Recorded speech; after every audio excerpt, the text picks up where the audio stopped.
ajustes que se proponen para la Ley de Protección al Empleo. Por ahora, cerca de 115.000 empresas han solicitado acogerse a esta normativa, y para ahondar en cómo se están distribuyendo estos números nos acompaña Cristóbal Luneos, director de Data Science en Anholster. Cristóbal, muchas gracias por acompañarnos nuevamente. Hola, Cristóbal, ¿cómo estás? Bloomberg. ¿Cómo están? Buenos días.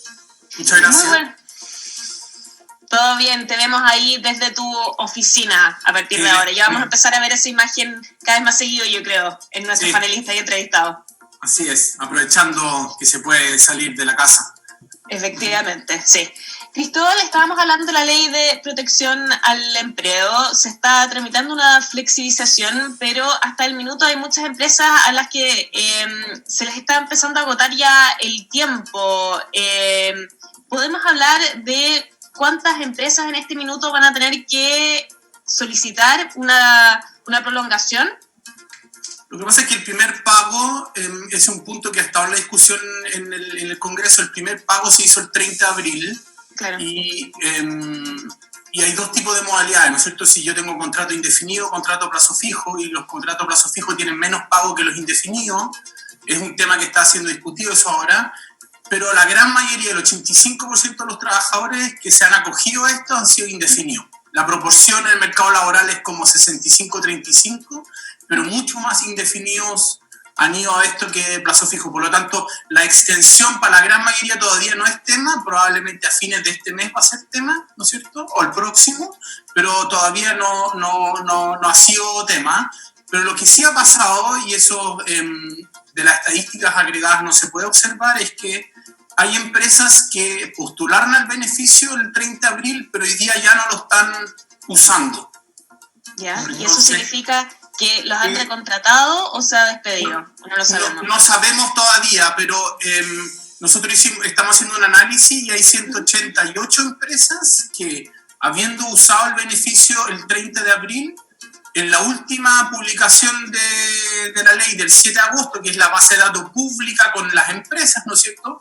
Hay 188 que ya no aparecen. La primera, la más grande que tuvo en la prensa es Cencosud. Entonces, Cencosud, cuando entró la primera vez, hubo toda una discusión que si podía o no podía repartir utilidades, y ellos dijeron que había sido un error y que ellos no van a hacer y van a devolver las datos. Entonces, si dejamos fuera esa lista de empresas, porque son varias, son Johnson, Almacenes París, ¿no es cierto? Eurofashion, que también es de Cencosud, está entre las top 3. La cuarta es Cervecería Kunstmann. Entonces, Cervecería Kunstmann había postulado en abril por 379 trabajadores, pues subió un trabajador más y, de acuerdo a los datos del 11 de agosto, ya no está usando.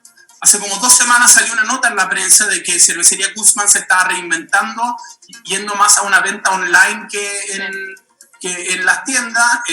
Valdivia había salido a fase 4, ¿no es cierto?, hace más de un mes, ¿no es cierto? Entonces, por lo tanto, esos dos hechos pueden ser que estén correlacionados. No tenemos suficientes datos todavía para saber si hay más empresas como Kunstmann, pero ahí están habiendo empresas que se están, de alguna manera, saliendo de la protección del empleo, y mi lectura, así, tomando más el caso Kunstmann, ¿no es cierto?, es porque quieren volver a producir con esta, entre comillas, nueva normalidad, que significa de una manera distinta a lo que había antes. Si miramos la lista de esas empresas, el 25% son del sector comercio, pero hay muchas del sector profesional, consultora, hay muchos edificios que acogieron al conserje, ¿no es cierto?, a la Ley de Protección del Empleo, que están volviendo a la normalidad.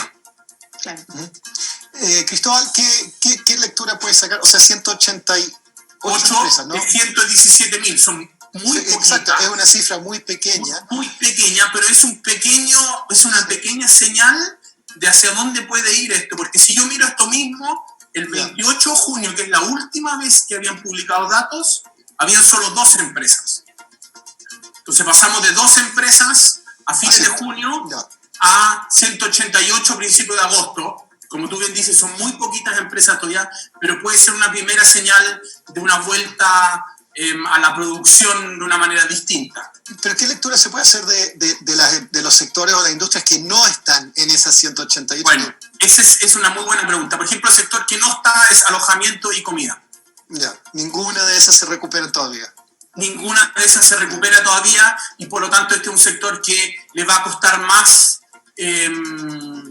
volver a la normalidad y por lo tanto este es un sector que va a necesitar de mucha ayuda, que no le sirve que le construyan carreteras, ¿no es cierto? Las obras públicas no van a hacer que más gente vaya al restaurante porque el miedo de contagiarse, yo creo que para mucha gente todavía sigue siendo muy alto.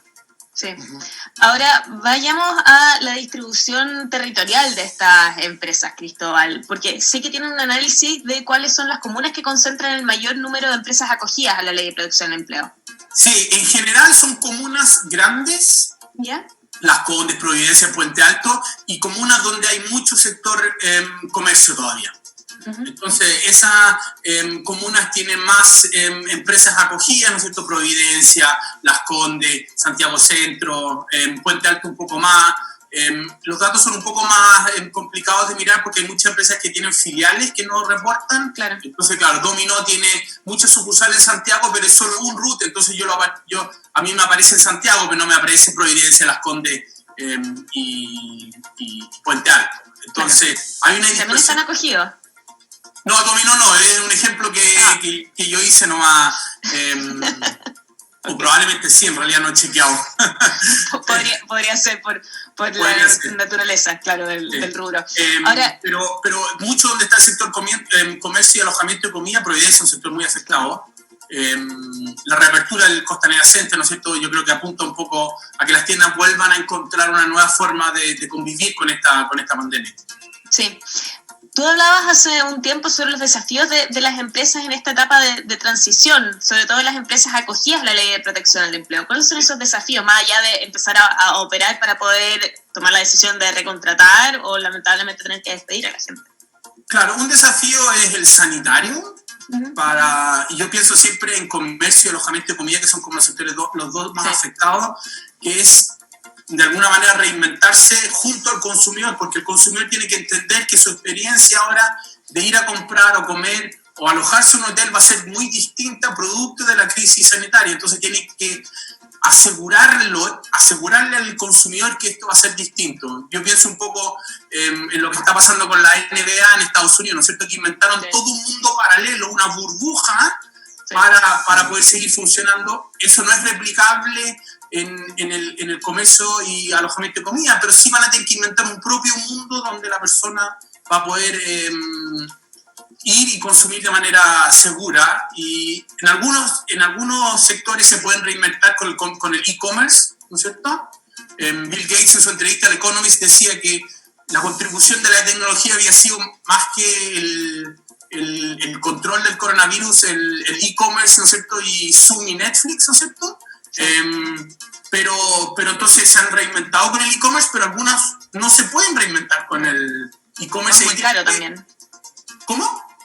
Para algunos es demasiado caro, además. Es demasiado caro, entonces van a tener que cambiar la experiencia de usuario a un nuevo modelo hasta que se encuentre la vacuna, si es que se llega a encontrar rápido. Cristóbal, yo quería preguntarte un poco sobre qué esperas que ocurra esta semana con la discusión del proyecto.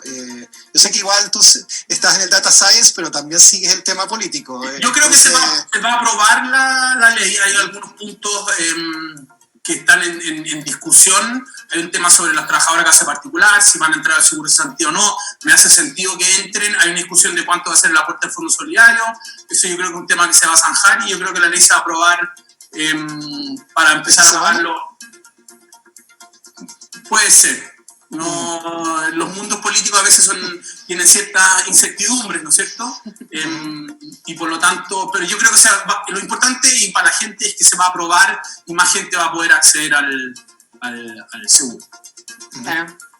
Cristóbal Muneus, director de Data Science de Anholster, muchas gracias por habernos acompañado hoy en Pauta Bloomberg para hablar de la Ley de Protección al Empleo y los desafíos por comuna.